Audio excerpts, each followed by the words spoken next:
आपलं स्वागत करतो. आज आपण आलो नवी मुंबईमध्ये. विशेष म्हणजे आपल्यासोबत आहेत प्रशांत पाटील सर, जे सध्या महाराष्ट्राचे सरचिटणीस आहेत राष्ट्रवादी काँग्रेस शरद पवार गटांचे.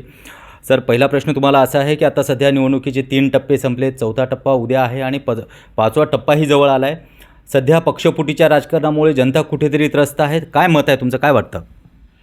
या देशातील जे राजकारण आपण पाहिलं तर पूर्वीसारखं राजकारण आता या देशामध्ये राहिलेलं नाही आहे.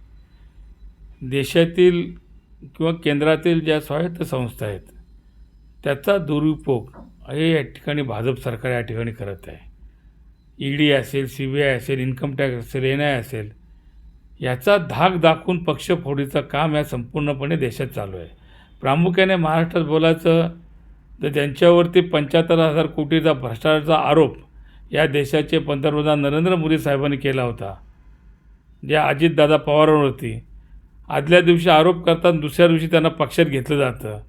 तोच प्रकार आदर्श घोटाळ्यातील अशोक चव्हाण साहेबांच्या बाबतीत असेल किंवा तोच प्रकार शिवसेनेचे उद्धव बाळासाहेब ठाकरे यांचा जो पक्ष आहे, शिवसेना प्रमुख बाळासाहेब ठाकरे यांचा शिवसेना, त्याच्यामध्ये सुद्धा ईडीचा धाक दाखवून त्या प्रकारे शिवसेना फोडली गेली.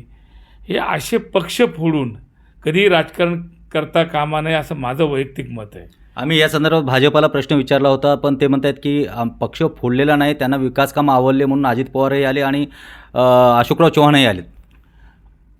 विकास कामं म्हणजे मला एक सांगा, अजितदादा 91ला खासदार होते, महाराष्ट्राचे 4 वेळा उपमुख्यमंत्री होते, कॅबिनेट मंत्री होते, 6 टर्म आमदार आहेत. मग त्यांना विकास त्यांनी केलाच नाही का? मग विकास त्यांना भाजपच्याच नेतृत्वाखाली करायचा होता का? मग तुमच्याकडं अख्खं महाराष्ट्राचं सरकार तुमच्याकडं होतं.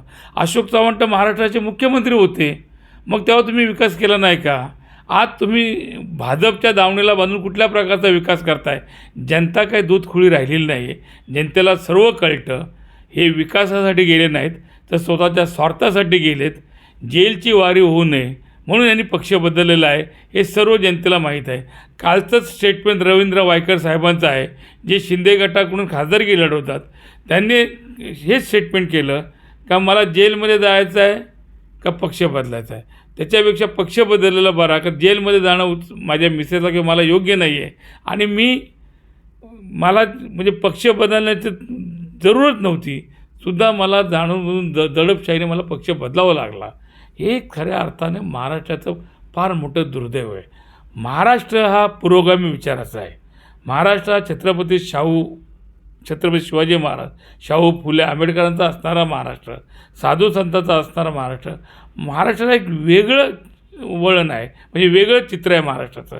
आणि ह्या महाराष्ट्रामध्ये तोडाफोडीचं राजकारण हे भाजप सरकार करते, हे फार चुकीच्या पद्धतीने करते असं माझं मत आहे. आता सध्याची पण परिस्थिती पाहतो की नाशिकमध्ये जे शिवसेनेचे जिल्हाध्यक्ष आहेत ठाकरे गटाचे, आम्ही कालच त्यांचा इंटरव्ह्यू घेतला आणि असताना तडीपारची नोटीस देण्यात आली. पद्धतीने व्हायला पाहिजेत आणि खेळीमेळीच्या वातावरणात व्हायला पाहिजे. मतदानाचा अधिकार भारतरत्न डॉक्टर बाबासाहेब आंबेडकरांनी आपल्याला दिलेला आहे आणि तो मतदानाचा अधिकार बजावताना त्याच्यावरती कुठल्याही प्रकारचं दडपण असता कामा नये. ज्याला योग्य उमेदवार वाटेल त्या योग्य उमेदवार त्यांनी मतदान केलं पाहिजे, योग्य पक्षाला केलं पाहिजे. परंतु या ठिकाणी ह्याच्यावर जास्त धावतो आहे, त्याला तडीपार करा, त्याला मोक्का लावा, त्याला रासुका लावा, त्याच्यापाठी CBI लावा, त्याच्यापाठी ED लावा, अशा प्रकारचं घाणेरडं राजकारण या संपूर्णपणे देशात चालू आहे. जास्त करून प्रामुख्याने महाराष्ट्रातसुद्धा चालू आहे आणि हे योग्य नाही आहे. खरंच ह्या गोष्टीतनं कळतं की जनता कुठेतरी त्रस्त झाली आहे. पण आता नुकतीच सगळ्यांचं म्हणजे महाराष्ट्राचं नाही देशाचं लक्ष लागणारं आणि जे संघ होता लोकसभा मतदारसंघ बारामती, त्या ठिकाणची निवडणूक प्रक्रिया पार पडली आहे. टक्केवारी सगळ्यात कमी म्हणजे 48% समथिंग पॉईंट त्या ठिकाणी टक्केवारी झाली आहे. काय मत आहे तुमचं की मतं कमी पडल्यानंतर कुणाला फटका बसू शकतो? मतदान जेव्हा कमी होतं त्याचा फटका मोठ्या प्रमाणात भाजपला बसतो. आणि राहिला बारामतीचा प्रश्न. बारामती हे आदरणीय शरदचंद्र पवार साहेबांचा असणारा गड आहे. महाराष्ट्र तर आहेच, परंतु बारामती प्रामुख्याने आहे आणि त्या ठिकाणी आमच्या सुप्रियाताई सुळे या कमीत कमी 2 लाखाच्या मताधिक्याने विजयी होतील. त्याच्यामुळे तिथं कुठल्याही शंका करण्याचं काही कारण नाही आहे. आणि आज महाराष्ट्रामध्ये राष्ट्रवादीच्या 10 जागा आम्ही लढवतो आहे आणि आमच्या म्हणण्यानुसार किंवा आमच्या माहितीनुसार या 10 पैकी 8 जागा या राष्ट्रवादी काँग्रेस पक्षाच्या खासदारकीसाठी निवडून येतील. 8 जागा येतील पण 2 कुठल्या येणार नाहीत अशी शंका वाटतं. त्या दोनाचं मी आता सांगत नाही, त्याही आता त्यांचं मतदान हे 20 मेला आहे.